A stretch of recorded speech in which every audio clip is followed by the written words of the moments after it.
साथियों, मेरा सभी को सादर क्रांतिकारी जय भीम। साथियों, मैं लाल सिंह एडवोकेट, राष्ट्रीय अध्यक्ष व संस्थापक आभास महासंघ मिशन 24 कैरेट, जो साथियों गैर राजनीतिक आंदोलन है, पूरी तरह से सामाजिक मूवमेंट है।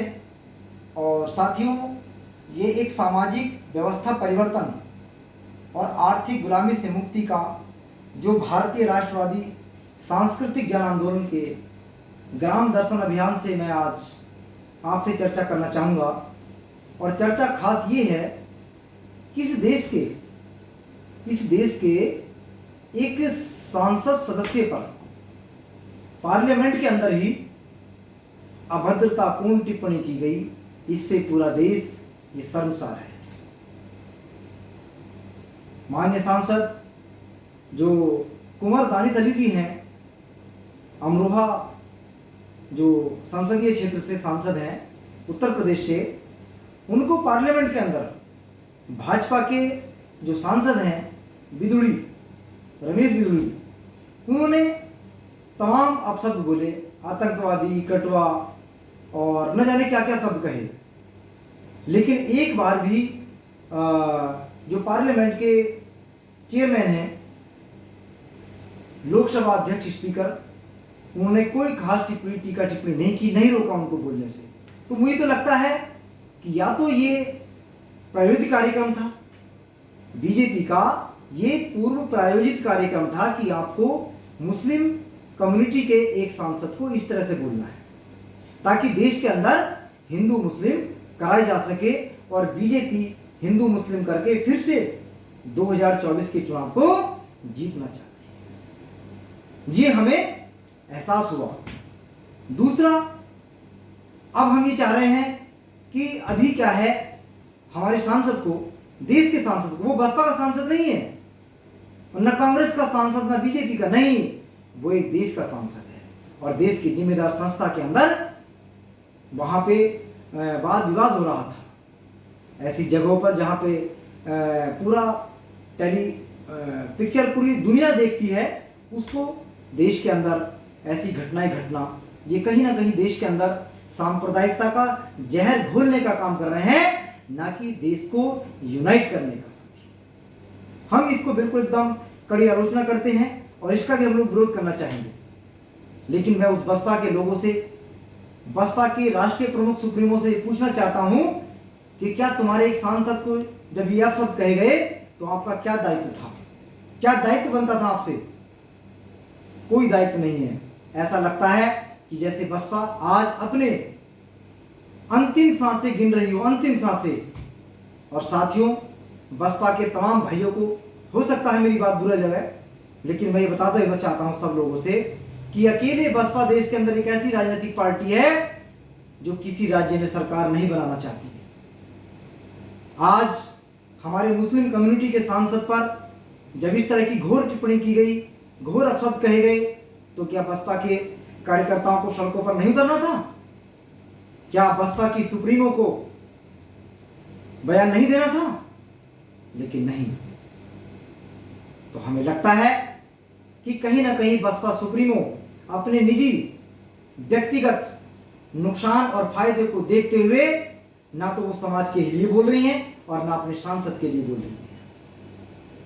जबकि अभी की घटना है, 17 सितंबर को आभास महासंघ ने धनौरा मंडी क्षेत्र में, अमरोहा में संविधान जागरूकता कार्यक्रम का आयोजन किया गया।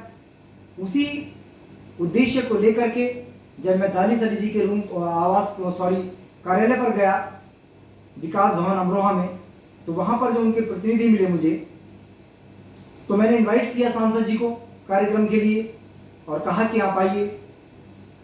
तो मुझे ये कह के टाल दिए कि चलिए ठीक है, आ सकते हैं, हम लोग आ जाइए।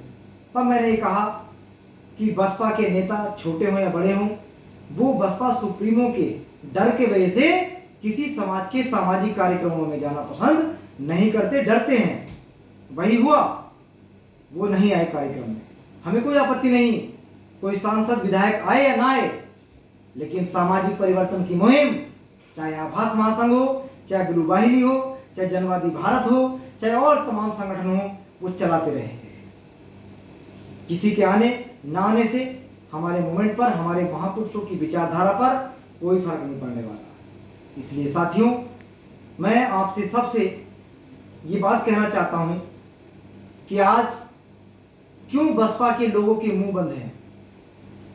कोई कारण होगा और मैं बताना चाहूंगा, अगर बसपा और बसपा के लोग ऐसे ही तमाम मुद्दों पर चुप रहे तो हो सकता है कि हमारा वोट बैंक जो 20 से 19 से खिसक कर 10%, 12% रह गया लोकसभा के चुनाव में, और आने वाली विधानसभा के चुनाव में वही 5-6% वोट आएगा। और भविष्य में जो हमारे पूर्वजों ने, हमारे दादा ने, हमारे बाप ने अपना खून पसीना, अपना पैसा, अपना टाइम बर्बाद करके वाम से DS4 बहुजन समाज पार्टी को सींच करके जो पौधा तैयार किया, जो रूट्स तैयार की, वो इसलिए की ताकि भविष्य में हमें रूट्स के सहारे फ्रूट मिल सके। लेकिन अब फ्रूट तो फ्रूट, अब रूट भी उखड़ गई हैं, और रूट्स को उखाड़ने से बचने के लिए अगर हो सकता है तो समाज के लोग बचाओ इस आंदोलन को, इस मूवमेंट को, और नहीं तो बहुत खतरनाक मोड़ से गुजर रहा है ये आंदोलन। और सरकारें तमाम बहुजन समाज के जो हक अधिकार इंडियन कॉन्स्टिट्यूशन में दर्ज थे वो धीरे धीरे समापन की जा रही है, तमाम अमेंडमेंट की जा रहे हैं।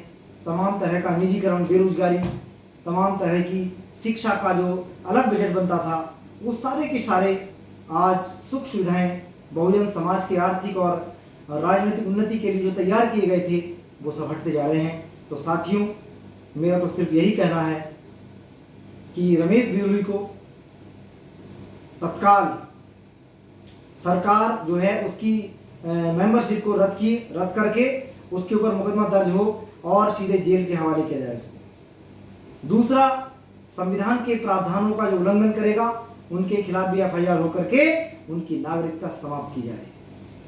इसलिए साथियों, हमें फिर से लोगों को बताना है कि ऐसी घटनाएं ना हो पार्लियामेंट के अंदर।